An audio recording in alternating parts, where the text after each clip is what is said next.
스님 토토 적중 내역입니다. 12월 달도 대박 나봅시다. 금일 맨시티 대 토트넘 경기 시작하겠습니다. 맨시티는 지난 리그 경기에서 리버풀과 비기며 아스날의 리그 선두 자리를 내줬다. 홀란드의 선제골이 있었지만 아놀드에게 원더골을 허용했다. 그래도 1위와 승점 차가 한 점에 불과하고 주중 챔스에서 그바르디올과 루이스, 그릴리시 등이 로테이션 자원을 기용하며 라이프치히에 승리하는 등 상황은 나쁘지 않다. 도쿠와 알바레스 등 주중에 짧게 뛴 선수들의 활약을 기대할 만하다. 토트넘은 개막 이후 10라운드까지 무패를 기록하며 리그 선두를 달렸었다. 그러나 부상자 속출로 인해 3연패를 당하며 5위로 추락했다. 1위인 북런던 라이벌 아스날과 승점 차가 4점에 불과하긴 하지만 현재 상황은 좋지 않다. 히샬리송과 메디슨 등 주전 공격수들이 빠져있고 로메로는 징계로 나설 수 없다. 직전 경기에서 다친 벤탄쿠르는 이달 정도를 더 빠져야 한다. 맨시티의 승리를 본다. 토트넘은 직전 경기에서 손흥민의 업사이드 해트트릭이 나왔는데 존슨과 쿨루셉스키 등의 이선 공격수들의 패스 선택이 좋지 못했다. 또 판 더 벤과 로메로의 결장 속의 수비도 불안하다. 로드리와 실바가 중원을 장악할 수 있고 홀란드가 해결할 맨시티가 승리할 것이다. 금일 레버쿠젠 대 도르트문트 경기 시작하겠습니다. 레버쿠젠은 리그에서 미넨과 무승부를 기록한 이후 14경기 연속 승리를 따냈다. 그로 인해 리그에서 선두를 유지하고 있고 유로파에서도 무난히 16강 진출에 성공했다. 연승 기간 동안 1골에 그친 경기가 한 경기일 정도로 폭발적인 화력을 자랑했는데 보니페이스와 아들리, 호프만 등의 지원도 확실하다. 주중 경기에서는 그리말도와 팔라시오스, 그라니트 자카 등 핵심 주전들을 쉬게 하면서도 원정에서 완승했다.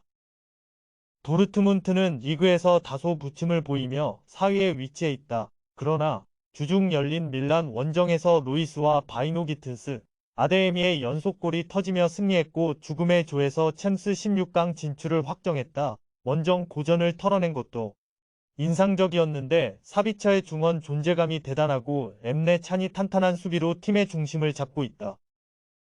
접전을 본다. 레버쿠젠이 주중에 로테이션을 가동한 건 사실이지만 도르트문트보다 휴식할 시간이 적었다. 보니페이스와 호프만, 쉬크 등의 공격진을 가동하겠지만 사비처와 찬이 수비 지원 속에 훔멜스가 버티는 원정팀.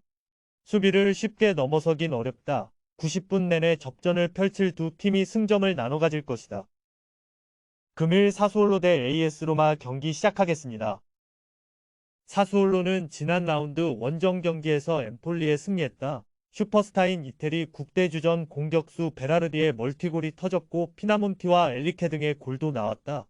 그간 좋은 공격 전개 과정에도 마무리가 안 되는 상황이 이어졌는데 흐름을 바꿀 경기 내용이었다. 이번 시즌 세리에 최고의 풀백을 노리는 톨리안의 측면 돌파도 좋았기에 앞으로 더 높은 순위를 노릴만 하다.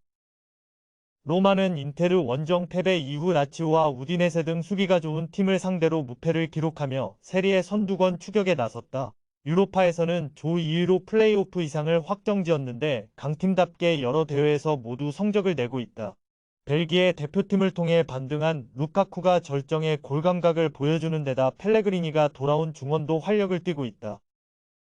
접전을 본다. 루카쿠의 마무리 외에도 로마는 디발라와 벨로티 등 해결할 수 있는 선수들이 많다. 그러나 베라르디가 기회를 만들며 직접 해결도 가능한 사수올로의 화력도 밀리지 않는다. 두 팀이 경기 내내 공격적으로 경기를 운영하며 승부를 내지 못할 것이다. 금일 세비야 대 비아레알 경기 시작하겠습니다.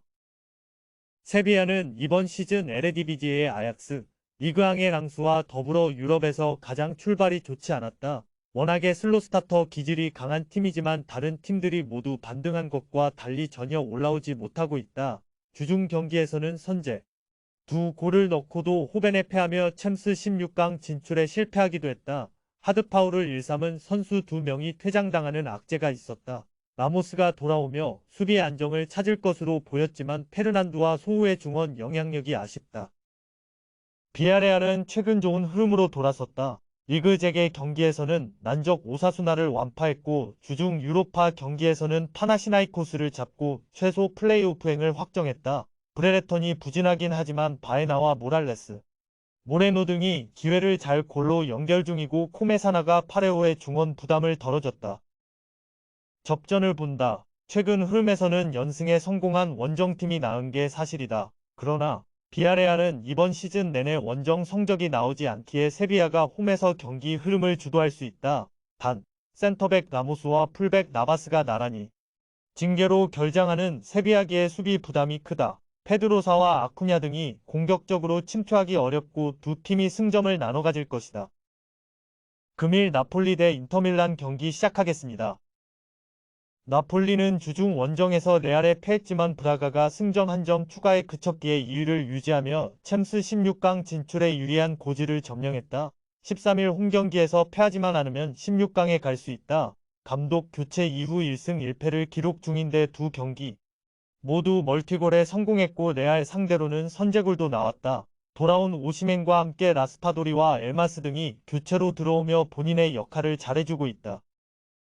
인테르는 주중 벤피카 원정에서 전반 상대 주앙 마리우에게 해트트릭을 허용하며 패색이 짙었다. 그러나 아르나우토비치의 추격골 이후 프라테시와 산체스의 골이 터지며 패하지 않고 소시에다드와 같은 승점을 기록했다. 얻은 게 많은 경기였는데 아르나우토비치와 아우구스투, 클라센과 아슬라니 등 로테이션 자원들로만 경기를 치렀기에 튀랑과 라우타로, 차라노글루 등 주축 선수들이 쉬거나 짧게 뛰며 체력을 세이브했다. 접전을 본다. 인테르는 풀핏으로 레알 원정에 임한 나폴리와 달리 주전 모두를 뺀 확실한 로테이션을 가동했다. 때문에 타이트한 일정에도 주축 선수들의 최상의 몸 상태로 나설 수 있다. 그러나 나탄과 제수스, 디 로렌조가 수비 라인을 지키며 앙기사의 보호를 받을 나폴리를 쉽게 넘어서긴 어렵다. 두 팀이 승점을 나눠 가질 것으로 보인다. 금일 바르셀로나 대 에이티 마드리드 경기 시작하겠습니다. 바르샤는 주중 경기에서 포르투를 잡고 최소 2위 이상을 확보하며 챔스 16강 진출에 성공했다. 앤트워프를 잡으면 1위가 될 수 있고 4승 2패가 돼도 포르투 상대로 상대 전적을 앞선다. 칸셀로와 펠릭스 등 포르투갈 대표팀 선수들의 연속골이 나온 경기였는데 가비의 공백을 서서히 지워가고 있다. 페드리와 균도안이 건강하게 나서는 점도 팀의 큰 힘이다. 아틀레티코는 라스팔마스전 패배 이후 연승에 성공하며 선두인 레알의 승점 4점 차로 따라붙었다. 특유의 끈적끈적한 수비가 살아났는데 에르모소와 히메네스, 비첼과 사비치 등이 수비 라인을 물 샐 틈 없이 지켜내고 있다. 주중 경기에서는 페에노르트를 잡고 챔스 16강 진출을 확정하기도 했다. 연장 계약에 성공하며 안정감이 생긴 시메오네 감독과 함께 다시 유럽 무대 정상을 노리고 있다. 접전을 보고 있다. 누캄프에서 워낙 강한 바르샤지만 최근 최강팀의 포스는 아니다. 특히 토레스와 펠릭스, 하피냐 등이 경기력 기복을 보이기에 레반도프스키가 자주 기회를 맞이하지 못하고 있다. 코케와 사울, 드폴 등 강력한 수비력이 선수들이 중원을 두텁게 하며 90분을 버틸 아틀레티코가 승점 한 점을 가져갈 수 있다. 금일 조합픽은 모두 무료로 보내드렸습니다. 못 받으신 분들 및 궁금하신 분들은 영상 아래 고정 댓글로 편하게 말 걸어주세요.